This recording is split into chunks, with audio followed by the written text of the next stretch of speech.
efectivamente, este tema del aplanamiento de la curva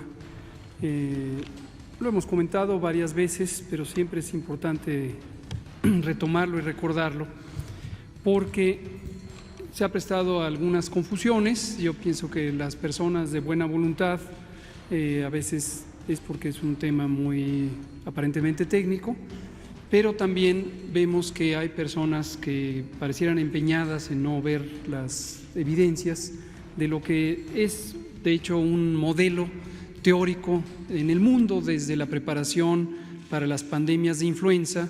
Este es el marco referencial de la Organización Mundial de la Salud en el Plan Global de Preparación y Respuesta ante la Pandemia de Influenza. Esto se estableció en 2005, precisamente cuando empezó este marco referencial de la Organización Mundial de la Salud.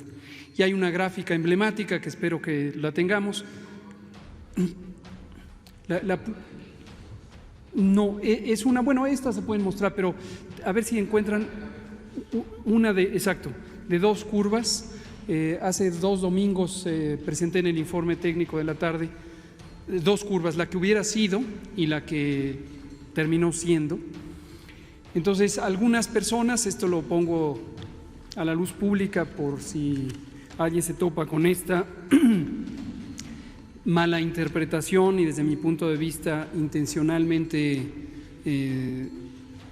planteada como un elemento de desinformación, esta idea de se conforman con poco porque quizá comparar con lo que hubiera sido no basta.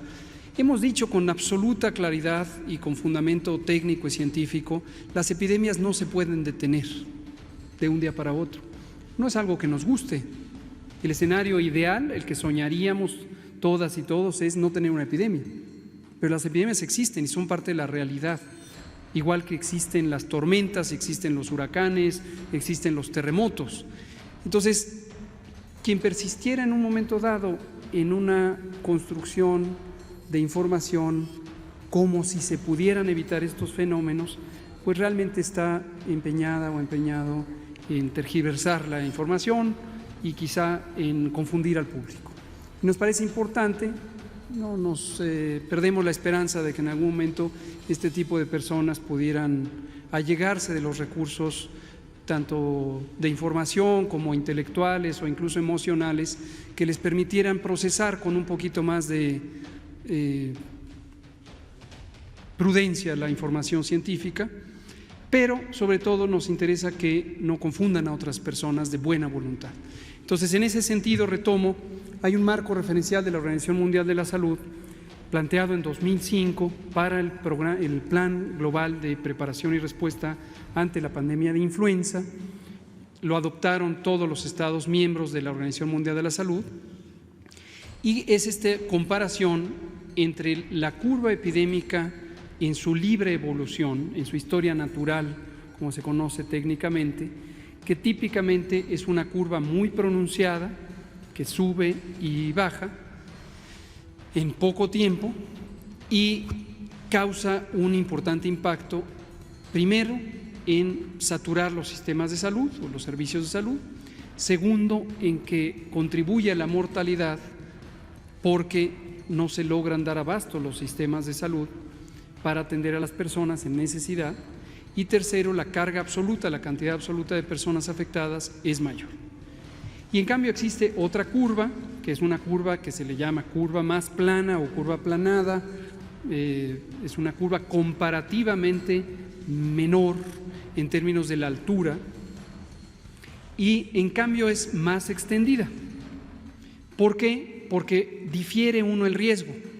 Uno va logrando con medidas como la Jornada Nacional de Sana Distancia que la cantidad de contagios que ocurren en cada día sean menores, pero de todos modos la epidemia tiene su curso, pero a una menor intensidad de transmisión, de propagación. Entonces esta es una curva más plana, por lo tanto más manejable, por lo tanto no amenaza o no logra saturar los servicios de salud y todas las personas que tienen necesidad de atención se atienden, como afortunadamente ha sido el caso de lo que nos ocupa en México. No quiere decir, y también lo hemos explicado en múltiples ocasiones, y no debemos tener esa expectativa de que la epidemia se pare de un día para otro o de que la epidemia no aumente. Las enfermedades infecciosas de interés epidémico característicamente tienen un crecimiento exponencial, esto es un crecimiento acelerado, no es lineal, no va de uno a otro números de casos, sino se va multiplicando el número de casos diarios, hasta que llegan a un momento cumbre, un pico. También las curvas planas tienen un pico, obviamente menor que el pico que tienen las curvas no planas, pero de todos modos es un pico. Y en su momento empiezan a descender cuando se ha llegado a esta mera. ¿Me prestan un micrófono? Exacto. Muchas gracias. Exactamente este. Esto ya no es el modelo teórico. Hay una curva que está en el plan de preparación de influenza pandémica, es un documento de acceso público, tanto el mexicano como el que es el global, y tiene un diagrama muy parecido. Entonces lo explico en 3 pasos. Esta curva roja, esta, con estos números que están aquí anotados, es la curva epidémica esperada si no se hubieran hecho las intervenciones en México en 2020 de la Jornada Nacional de Sana Distancia. ¿Cuál es su origen? Su origen es una predicción matemática, concretamente la que ha hecho un grupo académico del que hemos estado hablando, pero que cualitativamente coinciden otros 6 grupos académicos de especialistas en matemáticas. Aquí no se alcanza a ver, pero hay una línea de datos reales, datos observados, que empezaron el 28 de febrero, precisamente donde empieza esta curva, con el primer caso. Y permitieron a las personas especialistas en matemáticas, a partir de esos datos reales observados y de un modelo de transmisión de enfermedad, poder proyectar esta curva como una predicción creíble de lo que hubiera pasado. Como un dato interesante, estas especialistas en matemáticas, los 6 grupos independientemente, trabajaron en lo mismo y llegaron a conclusiones semejantes, pero además, como un esquema de validación cruzada de los métodos, les pedimos que predijeran las epidemias que se habían vivido en España, en Italia, en Estados Unidos y en Reino Unido y en Corea del Sur. Y trabajando independientemente, usando exactamente los mismos métodos, pudieron hacer una predicción de una epidemia que ya era conocida. Obviamente no a partir de conocerla, sino a partir de los primeros datos. En fin, entonces, este es lo que hubiera pasado. Después del inicio de la Jornada Nacional de Sana Distancia, que está aquí el 23 de marzo y que tiene una segunda excelente, tiene una segunda reforzamiento el 31 de marzo, cuando entró en vigor el acuerdo de la Secretaría de Salud, hicieron el mismo procedimiento con los mismos métodos y llegaron a la predicción de la curva verde, mucho antes de que se observaran estos datos. Esto fue en este segmento, en los primeros días de abril. Entonces, esta curva verde también es una predicción matemática. Finalmente, las barras amarillas es lo que ha estado ocurriendo. Lo que estamos presentando aquí concretamente es para el Valle de México, que quede muy claro eso, no es para el conjunto del país. Y esto, como se puede ver aquí y en la gráfica que ahora pondremos, que es la más actualizada, la predicción se ha cumplido, de acuerdo con los casos que han ocurrido. Desde mi punto de vista es un poco difícil no darse cuenta de que esta curva es más plana que esta curva. Pero bueno, si alguien tiene esta idea, quizá podría elaborar un poco más sobre su punto de vista, siempre muy respetable, siempre muy respetable.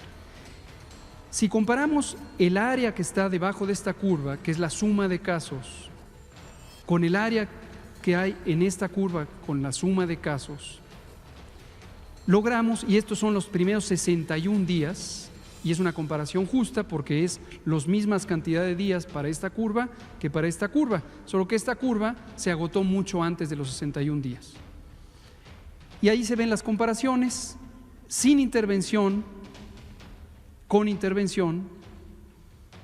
Sin intervención hubiera terminado la curva el 2 de abril. Uno podría decir, bueno, qué bien, porque entonces terminamos más rápido la epidemia, pero con un costo elevadísimo, porque no hubiéramos tenido en ese momento la capacidad de alojar a las personas. Y como dice el presidente, lo hemos mencionado varias veces, tuvimos la fortuna, esto la verdad es que hay que reconocerlo, es una fortuna no ser el país de inicio de una epidemia. Y entonces nos pudimos preparar. Si esta curva llegara hoy, de todos modos podríamos atenderla, porque hoy tenemos este importante incremento en el número de camas y hoy podríamos atender esta curva, pero en esta fecha no hubiéramos podido. Y entonces una proporción de estas personas se hubieran quedado fuera de los hospitales y hubieran tenido una consecuencia gravísima, incluso perder la vida por no estar en los hospitales. Pero hoy hemos podido tener a la gran mayoría de las personas, excepto algunas que desafortunadamente acuden demasiado tarde a los hospitales o incluso no acuden y mueren en casa, lo cual también está claro y lo hemos dicho.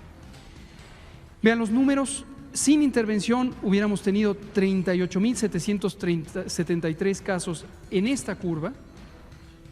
Con intervención, hasta los 61 días, tendríamos 11.212 casos en la curva de predicción, la que está en verde, y en los mismos días, y es lo que está representado en estas columnas amarillas, habíamos tenido 11.263 casos, es decir, 26% de lo que se había predicho. Y en resumen, esto es una disminución del 74% de lo que hubiera pasado sin las intervenciones. No voy a decir tan, pero esto es lo que ocurre. Muchas gracias.